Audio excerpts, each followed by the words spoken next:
Hello दोस्तों, एक बार फिर स्वागत है आप सभी का हमारे चैनल पर। मेरा नाम है वरुण और हम बात कर रहे थे इतिहास की। तो इतिहास में बहुत सारी हमने चर्चा कर ली है प्राचीन भारत की। अब हम कुछ प्रमुख प्रमुख तथ्य पढ़ रहे हैं। इस वीडियो में जो हम बात करने वाले हैं वो बौद्ध काल के जो जनपद हुआ कर रहे थे और उनकी राजधानियां हुआ कर रही थी, उसकी हम चर्चा यहाँ पे करेंगे।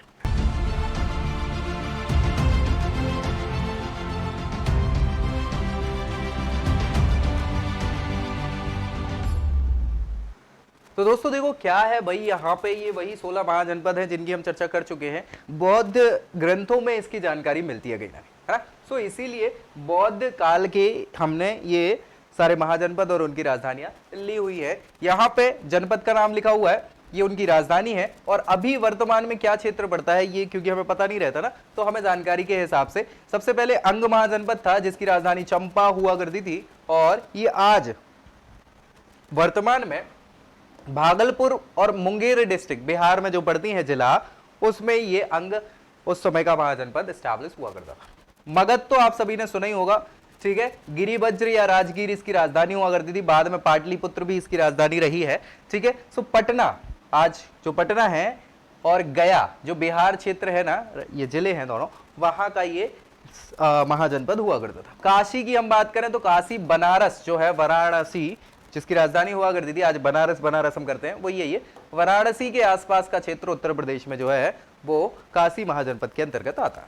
कौशल महाजनपद की अगर हम बात करें तो कौशल श्रावस्ती को, आजकल हम बस्ती बस्ती करते रहते हैं उत्तर प्रदेश में, तो पूर्वी उत्तर प्रदेश का जो क्षेत्र है वो बस्ती श्रावस्ती या कौशल महाजनपद हुआ करता था। बज्जी महाजनपद की अगर बात करें, बज्जी बज्जी मतलब वैशाली इसकी राजधानी हुआ कर रहा था। और मुजफ्फरपुर बिहार के आसपास का जो क्षेत्र है वो आपका ये हुआ कर रहा था क्या, बज्जी महाजनपद। मल्ल महाजनपद की अगर हम बात करें तो मल्ल भैया पावा, पावापुर, पावा इत्यादि ये जो जगह हैं वो आपका मल्ल महाजनपद था। आज का जो देवरिया गोरखपुर, गोरखपुर उत्तर प्रदेश का क्षेत्र है वो मल्ल महाजनपद के अंतर्गत आ रहा था। नेक्स्ट हम बात करेंगे चेदी की। तो चेदी भैया बहुत इंपॉर्टेंट है, सुक्तिमती इसकी राजधानी हुआ करता था। बुंदेलखंड आज का जो मध्य प्रदेश के आसपास वाला उत्तरी क्षेत्र है और उत्तर प्रदेश का जो दक्षिणी क्षेत्र है, बुंदेलखंड आपने नाम सुना होगा, वही चेदी महाजनपद कहला रहा था। उस समय का वत्स जो महाजनपद है भैया, वो कौसाम्बी इसकी राजधानी हुआ करती थी। और इलाहाबाद उत्तर प्रदेश का नाम, प्रयागराज का आपने नाम सुना होगा,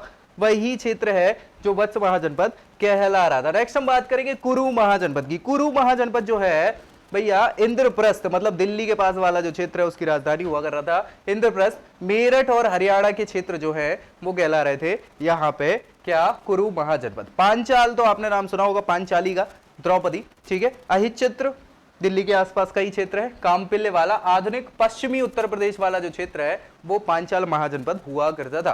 सोरसेन, सूरसेन ये नाम मिलते हैं इसके।